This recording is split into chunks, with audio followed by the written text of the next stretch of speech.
बिल्कुल, देखिए सौरभ, लगातार एसजी तुषार मेहता इसी बात से डर रहे थे कोर्ट के अंदर, सुप्रीम कोर्ट के अंदर, कि कहीं अंतरिम आदेश जो है वो सीजीआई ना दे दे। लेकिन अब कोर्ट ने 1 हफ्ते का समय जो है वो सरकार को दिया है, जिसके अंदर जो है वो जवाब दाखिल करना होगा। सीजीआई ने कहा है कि अगली सुनवाई से केवल 5 रिट याचिकाकर्ता ही न्यायालय के अंदर उपस्थित रहेंगे। भारी भीड़ थी कोर्ट के अंदर, 73 याचिकाएं जो है वो वक्फ संशोधन कानून के खिलाफ लगी हुई थी। तो सीजीआई ने कहा है कि अगली सुनवाई में केवल 5 रिट याचिकाकर्ता ही न्यायालय में उपस्थित होंगे। हमें यहां केवल 5 ही लोगों को चाहते हैं, आप 5 का चयन करें, अन्य को या तो आवेदन के रूप में माना जाएगा या फिर उन्हें निपटाया जाएगा। हम नाम का उल्लेख नहीं करेंगे, अब इसे कहा जाएगा इन वक्फ संशोधन अधिनियम मामला।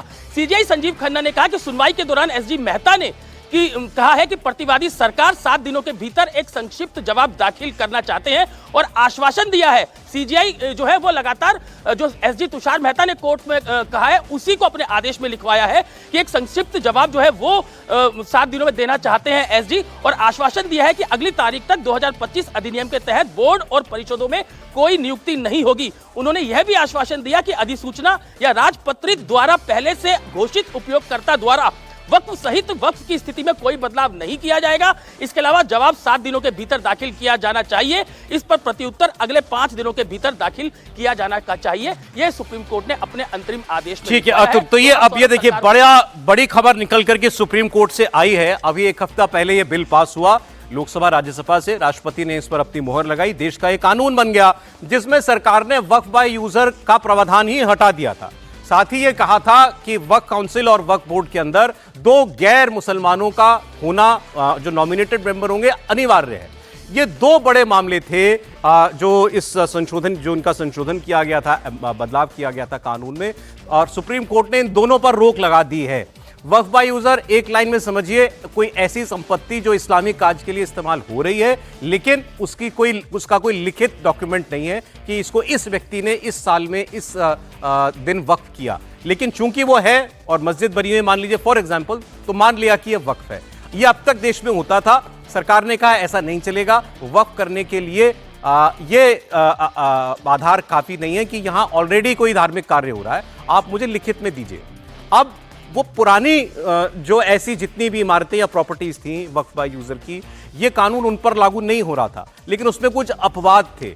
वो अपवाद थे अगर वो प्रॉपर्टी डिस्प्यूटेड हो, अगर वो सरकारी संपत्ति पर हो, और तीसरा उसके अंदर ये कहा गया था कि ये जो प्रॉपर्टीज ये जो प्रॉपर्टी हैं अगर किसी सरकारी जमीन पर बनी हुई है।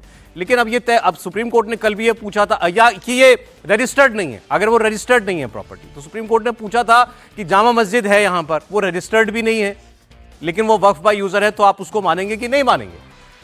ऐसे सवालों के बीच ये आदेश आया है और ये एक बहुत बड़ा झटका फिलहाल सरकार के लिए कहा जाएगा। और जितने पक्ष इस कानून को रिवाइज करने के लिए यहां पर आए थे या इस कानून के खिलाफ आए थे, उनके लिए एक बहुत बड़ा आप कह सकते हैं आश्वासन है सुप्रीम कोर्ट की तरफ से कि एक बहुत बड़े प्रावधान पर रोक लगा दी गई है। अवधेश जी, इसमें एक सिल्वर लाइनिंग दे दी इस फैसले को, आप देखेंगे ना तो ये सिल्वर लाइनिंग है जुडिशियल वर्सेस लेजिस्लेटिव की जो कन्फ्रंटेशन हो सकता था, उससे सरकार को सुप्रीम कोर्ट ने बचा लिया। नहीं, इसके बात सुप्रीम कोर्ट ने जो कही है वही नहीं, इसके उलट ये तो कन्फ्रंटेशन नहीं है। ऑन रिकॉर्ड यदि आप देखेंगे तो सरकार ने उस बात को अपनी तरफ से स्वीकार कर लिया। यदि सुप्रीम कोर्ट उसका इंटरिम ऑर्डर देती तो ऑन रिकॉर्ड ये एक अलग तरीके का कन्फ्रंटेशन होता। इसलिए सुप्रीम कोर्ट ने क्या कहा कि सरकार ने ये बात मानी है तो इसलिए इस पर ठीक है इसको चलाते हैं। आपने तय कर लिया कि हमको देना है। सुनिए, कल ही वो दे रहे थे सुप्रीम कोर्ट। मैंने अपने जीवन में सुप्रीम कोर्ट पर एक से एक अन्याय के विरुद्ध लोग जाते हैं, मामले पर डेट मिलती है, खींचती रहती है, मृत्यु तक हो गई है। तो ये जो फैसला है देखिए, ये इसका सामान्य विश्लेषण लोकतंत्र में नहीं हो सकता है। न्यायपालिका, कार्यपालिका, विधायिका, तीनों की अपनी जो लिमिटेशंस है वो तीनों को माननी चाहिए। तीनों में एक संतुलन है। सुप्रीम कोर्ट को अवश्य कहा उसका पुनरीक्षण का अधिकार है, लेकिन पार्लियामेंट को सुप्रीम कोर्ट के आदेश को भी परिणत करके कानून बनाने का अधिकार दिया है। संसदीय लोकतंत्र में ठीक से अगर आप देखेंगे तो पार्लियामेंट्री फॉर्म ऑफ डेमोक्रेसी में अंततः पार्लियामेंट ही सबसे बड़ी मानी गई है लास्ट आकर के। तो इतना इसमें अगर इस समय कह रहे हैं, इसका अर्थ तो यह हुआ सौरभ जी कि जो कुछ भी इस देश में 400-500 सालों में जो इनजस्टिस हुए हैं, अगर उसके बारे में कोई फैसला किया जाएगा तो इस देश का सुप्रीम कोर्ट मानेगा कि जो जैसे है उसको रहने दीजिए, अब इसमें हम बदलाव नहीं कर सकते हैं। यह अयोध्या के दिए गए फैसले के विपरीत इंटरिम आदेश है। अगर दूसरे रूप में देखिए यह क्यों हुआ है, मैंने कहा तो उस समय मुझे टोक दिया गया।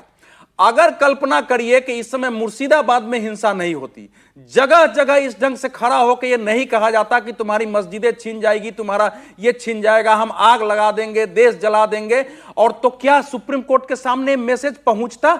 अगर इस ढंग से किसी कानून के विरुद्ध किया जाएगा और सुप्रीम कोर्ट फैसला देगा तो फिर तो शाहबानो मामले में भी सुप्रीम कोर्ट को पुनर्विचार कर लेना चाहिए था कि हमने जो फैसला दिया उसके बाद पूरा देश खड़ा हो गया। ठीक है, लेकिन ये विजय जी ठीक कह रहे सर।